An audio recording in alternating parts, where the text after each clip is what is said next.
So let's talk about color in your logos. Colors can have a ton of different meanings. The psychology behind color is complex, but keep it short. Colors have certain emotions and ideas attached to them. Red stands for excitement, passion, and anger. It's a great choice if your brand is loud, youthful, and wants to stand out. Orange is much less used than red, but it's just as energetic. This is a vibrant, invigorating, and playful color.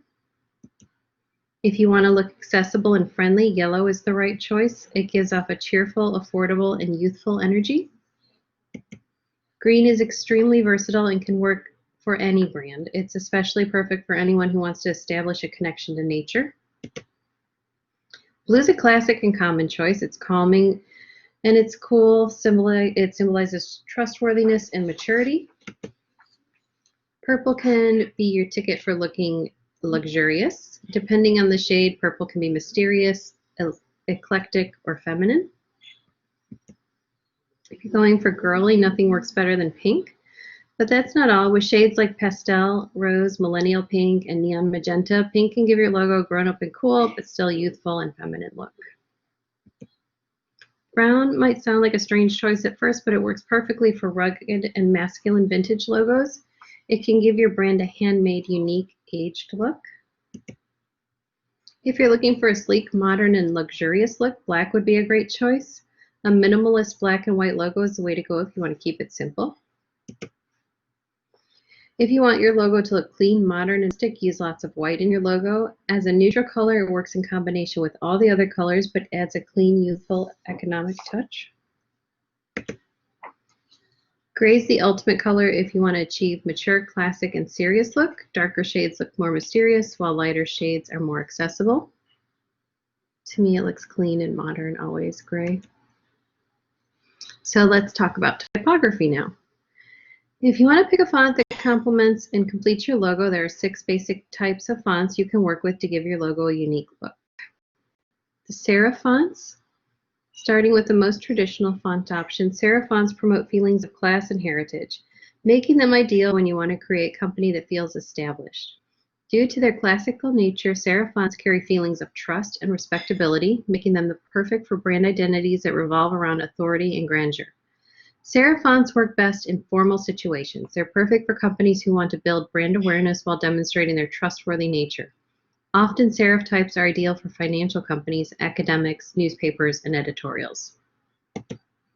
The slab serif. Often regarded as a subset of serif fonts, slab serifs look like serifs but have a specific slab to them. They're associated most frequently with confidence, solidity, and a sense of bold attitude. Generally, slab serif fonts are best used by companies who want to make an impact on the market, either with an innovative new idea or an intuitive product. They're frequently used by car and technology brands who want to instill confidence in their customers while showing off some modern creativity.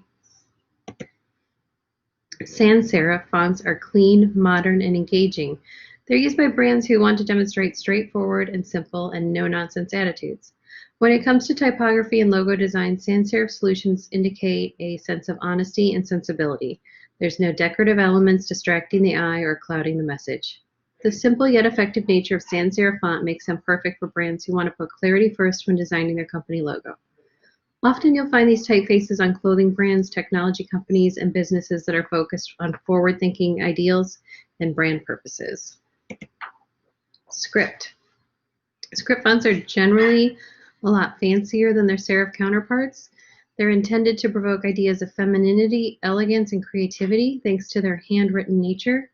If you want to make your company feel more personal and improve your chances of earning that all-important customer affinity, then script typefaces would be the perfect option. However, if it's important to make sure that the script you choose is legible. When it comes to typography psychology, script fonts are probably the ones most likely to inspire emotional and creative ideas. They're perfect for when you want to convey the feeling, history, or experience, and can be particularly useful for visual brands who want to show off their creative side. The key is to use script fonts with caution. While they look artful and fancy, they can be difficult to read in certain contexts. Modern typography sounds like it should be the most futuristic. However, the truth is, it's been around since the 18th century. Designed to be simple and legible, modern fonts come with thin and thick transitions in the strokes between letters, they can also have thin horizontal serifs. When using typography and design for logos, modern fonts are used to convey feelings of exclusivity, intelligence, and style. If you're hoping to showcase your brand name in a way that's easy to read and brimming with modern flair, then this font could be just right for your brand. It's fantastic as attracting the attention of millennials thanks to its part in its association with Facebook. Display fonts. Finally, if you're looking for typography logo inspiration, you can't get more creative than display or decorative fonts. These are unique and sometimes customized typefaces that are removed from the norm and used most frequently in logos. Highly unique and stylized, these fonts add personality to your business, but it's important to consider the emotional response your audience will have to them carefully before you commit to a specific choice. Decorative or display fonts can be ideal for almost any business logo because you can easily convey whatever personality is right for you. By tweaking, twisting, and fine-tuning your fonts, you can demonstrate your business as being casual, direct, fun, or unique. Here's some general tips to creating a unique logo. Designing a logo sounds like an easy enough task. Draw a circle, type in the company name, and you're all done. Unfortunately, if you're really worth the money the client's going to pay you, there's a lot more to it than that. So here are a few tricks to prompt your thinking and create truly unique logos. Some of my favorite logos in the world utilize a technique I like to call visual double entendre, which is an overly fancy way to say that it has two pictures wrapped up into one through clever interpretation of a concept or idea. The Wine Place logo is a perfect example. This logo takes on the shape of a thumbtack, which suggests location or place, but it also clearly looks like an upside-down wine glass. Logo designs that use this technique come off as clever and memorable, and viewers love the little mind game that you're playing and are more prone to appreciate the design because of it. One of the most important considerations for a logo is the color palette. This is not a superficial decision. Color carries meaning, communicates ideas, which we just talked about. The colors here grab you and pull you in, and they bring to life the illustration and give further context to the shape of the landscape. That being said, remember that a good logo is versatile and will still function well in grayscale as well as a single color, just black and white. I always design my logos in black and white first and add color later. If it doesn't work in black and white, it won't work in color. Every few years or so, some new fad comes along, and should you know about the latest logo design trends and understand what's good and bad about them? Absolutely. Should you follow them to the letter? No. The basic archetype here being used again and again and again in logo design is it's getting old fast. So why not use a design that you actually thought up yourself rather than ripping off what everyone else is doing? Rather than following the herd and using a cliche design, you should instead strive for something that's uniquely recognizable. I've always appreciated the Evernote logo in this regard. It's really just an elephant head, which doesn't sound like a very unique concept. However, it's the way it's drawn with the curled trunk and the page fold in the ear that makes it instantly recognizable. As you're designing logos, consider whether or not your design is generic or unique. It's likely that others will produce something similar. Remember, your first idea is typically your most generic, and it's also everyone else's first idea. Try filling a notebook page or two with some rough sketches before choosing which ideas to pursue further.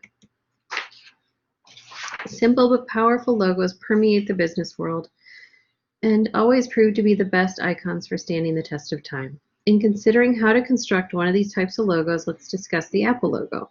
The silhouette of an apple is nothing special or memorable. It's that missing bite that takes on the next level. It gives the logo character, makes it unique, and drives the meaning deeper, like computer bites, B-Y-T-E-S. Without the bite, the apple's boring, and with it, the apple is suddenly iconic. Always think about how you can go that extra mile and turn your boring logos into unmistakable brands. So consider the new Twitter logo as an example. Here, circles are used as guides to create a well-balanced logo with consistent curves and arcs. Despite the fact that the bite seems to violate the symmetry of the apple, if we dig deeper, we can see that there was still a lot of thought put into the proportion and symmetry here. Along the same vein as double entendre is the age-old trick of utilizing negative space in a logo in some clever way. The industry standard example is the FedEx logo with its hidden arrow. The use of negative space is so subtle, most people in the US see FedEx logo daily and for years and never even notice the arrow. One interesting facet of logo design that I've been considering lately is the concept of instilling motion or a sense of activity in a logo. This isn't always appropriate, but sometimes it can really give a logo the boost it needs, both from a visual and conceptual standpoint. As an example, let's look to the Twitter logo. Way back in the early days, the bird went from sitting on a perch and passive and becoming active and taking flight. The most recent iteration, they took this concept even further by pointing the bird in an upward direction to indicate that it's climbing in the air rather than floating along the same old trajectory. Ultimately, there's no concrete, surefire way to come up with an impeccable logo every time. You'll need to tailor your process to suit the needs and goals of the project at hand, as well as adapting to your own unique ways of working. While some logo designers prefer to generate dozens of rough ideas to get started, others will simply work tirelessly on a few logo ideas to help create more comprehensive prototypes for each possibility. At the end of the day, it's your unique creativity that counts. You should now have a pretty robust plan in place for your logo design assignment. And what's more, with this resource, you should feel more confident about knowing how to design a logo that really resonates for your magazine.